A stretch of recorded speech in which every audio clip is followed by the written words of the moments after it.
Subscribe करें आपके अपने भक्ति चैनल डिवाइन स्टोरीज को और जुड़े रहे आध्यात्म से। नमस्कार दोस्तों, स्वागत है आपका हमारे चैनल पर। मत्स्य अवतार भगवान विष्णु के प्रथम अवतार है। मछली के रूप में अवतार लेकर भगवान विष्णु ने एक ऋषि को सब प्रकार के जीव जंतु एकत्रित करने के लिए कहा और पृथ्वी जब जल में डूब रही थी तब मत्स्य अवतार में भगवान ने उस ऋषि की नाव की रक्षा की। इसके पश्चात ब्रह्मा ने पुनः जीवन का निर्माण किया। एक दूसरी मान्यता के अनुसार एक राक्षस ने जब वेदों को चुराकर सागर की अथाह गहराई में छुपा दिया, तब भगवान विष्णु ने मत्स्य रूप धारण करके वेदों को प्राप्त किया और उन्हें पुनः स्थापित किया। तो चलिए अब जानते हैं आखिर क्यों भगवान विष्णु ने मत्स्य अवतार लिया था। एक बार ब्रह्मा जी की असावधानी के कारण एक बहुत बड़े दैत्य ने वेदों को चुरा लिया। उस दैत्य का नाम हयग्रीव था। वेदों को चुरा लिए जाने के कारण ज्ञान लुप्त हो गया।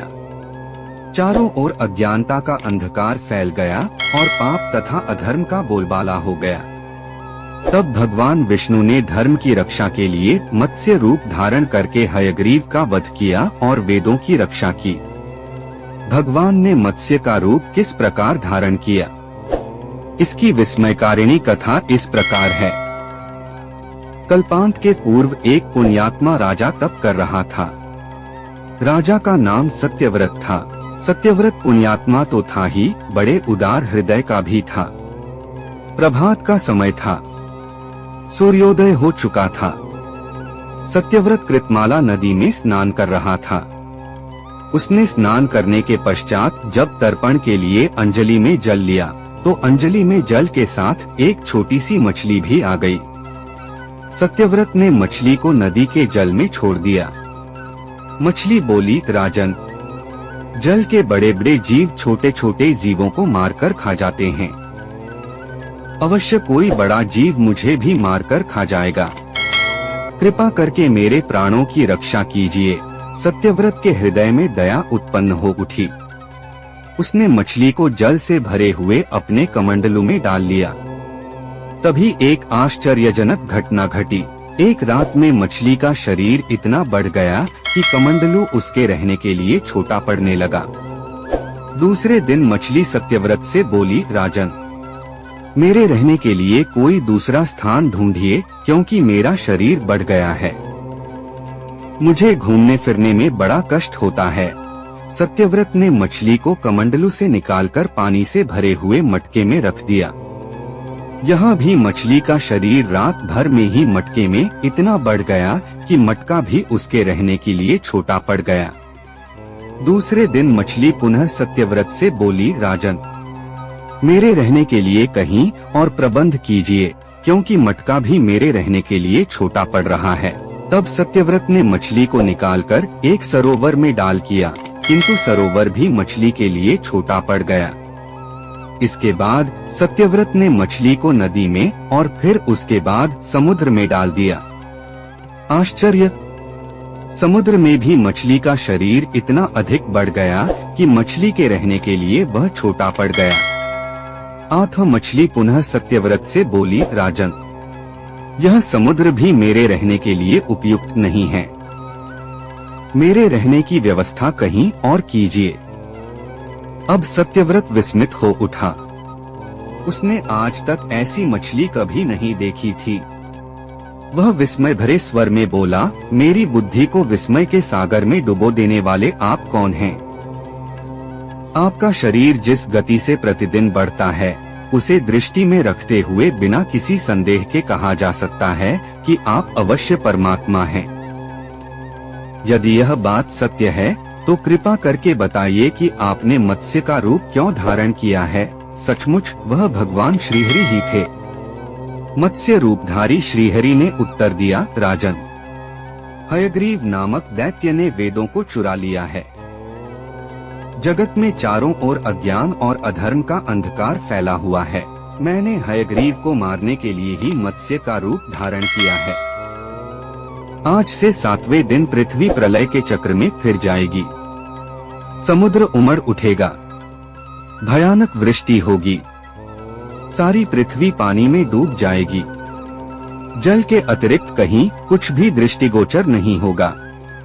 आपके पास एक नाव पहुंचेगी। आप सभी अनाजों और औषधियों के बीजों को लेकर सप्तऋषियों के साथ नाव पर बैठ जाइएगा।